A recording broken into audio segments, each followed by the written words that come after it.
Present ట్రెండ్‌లో telecallers calls చేసి రకరకాల అంశాలకు సంబంధించి ప్రశ్నిస్తుంటారు. స్వయంగా కరీంనగర్‌కి సంబంధించిన ఉమ్మడి జిల్లాకు సంబంధించిన ఎమ్మెల్యే ఆది శ్రీనివాస్ కూడా ఈ కాల్ వచ్చింది. అసలు ఆయన కాల్ వచ్చి ఏం ప్రశ్నించారు, ఏం జరిగిందనే విషయాన్ని ఆయనతోటి అడిగి తెలుసుకుందాం.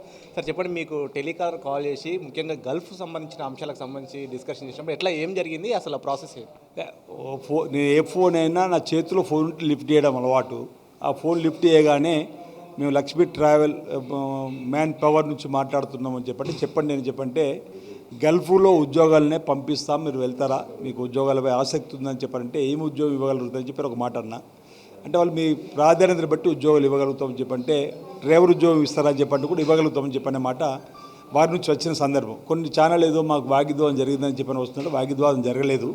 తను మాట్లాడుతున్నప్పుడు నేను వేసిన ప్రశ్నలకు జవాబు సరిగా చెప్పే క్రమంలో త్రోటుపాటు పడుతూ మీ యజమాని ఎవరంటే పేరు చెప్పినాక అతనితో మాట్లాడి లేడనడం, ఆయన ఫోన్ నెంబర్ ఉంటే ఇవ్వకపోవడం, ఈ లోపల తనే ఫోన్ కట్ చేసేది. ఈ గల్ఫ్కు సంబంధించి చాలా వరకు దీన్ని జాగ్రత్తగా ఉండాలి, వారికి సంబంధించి ఏజెన్సీ ఉన్న అంటే దానికి లైసెన్స్ ఉన్న వాళ్ళు అంతే పక్కగా చూసుకొని వెళ్ళాలంటారు. ఇటువంటి టెలికాలర్స్ ద్వారా చేయడం కానీ ఇవన్నీ ఎట్లా చూడొచ్చు అంటారు?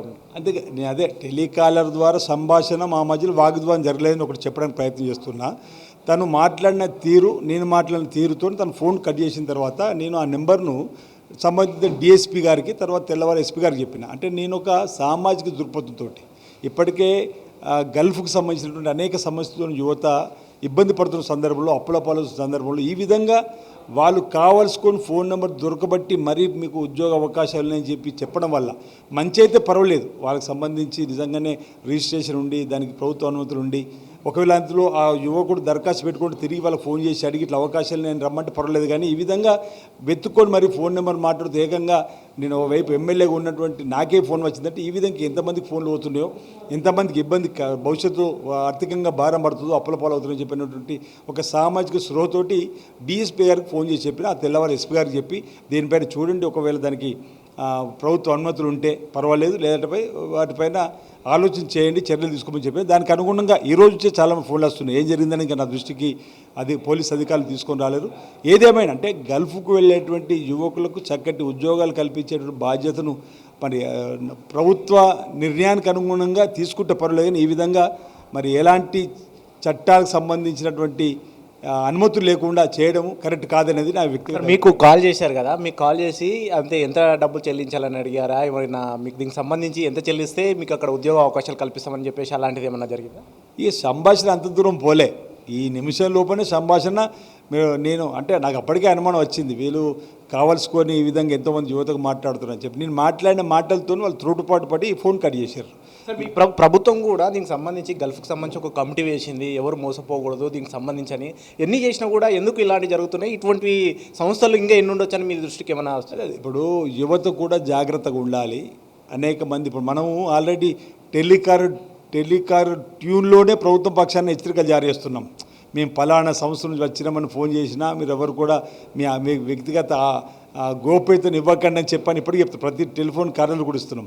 ఈ విధంగా ఎవరైనా తెలియని వారు ఫోన్ చేసి మీరు గల్ఫ్కి వెళ్తారా, మీకు ఉద్యోగాలు అని చెప్పంటే నమ్మవద్దు, వారి మాటలు నమ్మి మోసపోవద్దు.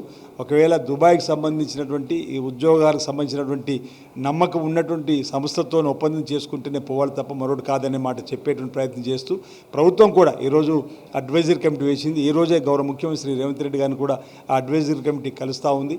గల్ఫ్లో మరణించిన కుటుంబాలకు అండగా నిలబడే క్రమంలో ధన్యవాదాలు చెప్పేటువంటి కార్యక్రమం. ఈ విధంగా గల్ఫ్లో జరిగేటువంటి మోసాలకు చెక్ పెట్టే విధంగా ఈ అడ్వైజరీ కమిటీ ద్వారా ఇచ్చే సూచన సలహాలను ప్రభుత్వం పాటిస్తూ ముందుకు పోయే విధంగా ప్రయత్నం చేస్తూ ఉంది. ఇప్పుడు ఇందులో భాగంగా నేను నా దృష్టికి వచ్చింది కూడా ఎందుకు పోలీస్ శాఖ చెప్పగలిగినంటే ఆకే వ్యక్తిగత కోపాలు ఎవరిపైన లేదు. అంటే గల్ఫ్ పేరిట ఆశ చూపెట్టి యువతను నిర్వీర్యం చేసే విధంగా యువతను అప్పులపాలు చేసే విధంగా చేయడం కరెక్ట్ కాదనేటువంటి భావాన్ని దృష్టిలో పెట్టుకుని ఈ విధంగా చేయడం జరిగింది.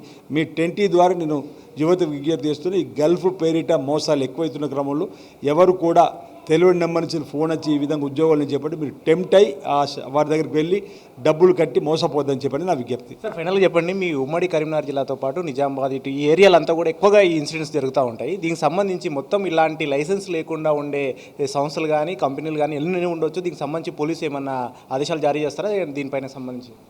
నిన్నటి రోజు పోలీసు దానిపై నిర్ణయం తీసుకుంటే ఇతరత కూడా నిర్ణయం తీసుకోవడానికి అవకాశం ఉంటుంది. ప్రభుత్వానికి దృష్టికి తీసుకొని పోతాం. అంటే నేనేమో నా వైపు ఒకటి ఉద్యోగాల పేరిట యువతను మోసం చేయడం కరెక్ట్ కాదనేటువంటి ఆలోచనతోటి నేను ఈ నిర్ణయం తీసుకోవడం జరిగింది. భవిష్యత్తులో కూడా ప్రభుత్వ పక్షాన్ని తప్పనిసరిగా లైసెన్సులు లేని వారిపై ఒత్తిడి తీసుకొని వచ్చి వారికి కూడా లైసెన్సులు తీసుకునే విధంగా, ఒకవేళ ఆ కంపెనీ ద్వారా వెళ్ళినటువంటి ఆ యువకుడికి అక్కడ ఉద్యోగం దొరకకుండా ఆ కంపెనీ బాధ్యత వహించే విధంగా, పంపుతామని చెప్పి పాస్పోర్ట్ తీసుకొని పంపకపోతే కూడా ఆ కంపెనీ బాధ్యత వహించే విధంగా కూడా చర్యలు ఉండాలని చెప్పని నేను భావిస్తా ఉన్నాను. రైట్, ఇది మొత్తం మీద ఆదిశ్రీనివాస్ చెప్తుంది. స్వయంగా టెలికాలర్ ఒక ఎమ్మెల్యేకే ఫోన్ చేసి గల్ఫ్లో ఉద్యోగం ఇప్పిస్తాం, డ్రైవర్ ఉద్యోగం అంటూ కూడా కామెంట్ చేశారు. ఇట్లా లైసెన్సులు లేని కంపెనీలకు సంబంధించి దానిపైన నిన్న పోలీసులు కూడా రైడ్ చేసి దాన్ని సీజ్ చేయడం జరిగింది. ఇలాంటివి ఎన్నున్నా కూడా ఏరియాలో ఉత్తర తెలంగాణలో ఎక్కువగా ఉంటున్నాయి కాబట్టి వీటిపైన కూడా ఖచ్చితంగా యాక్షన్ తీసుకోవాలి.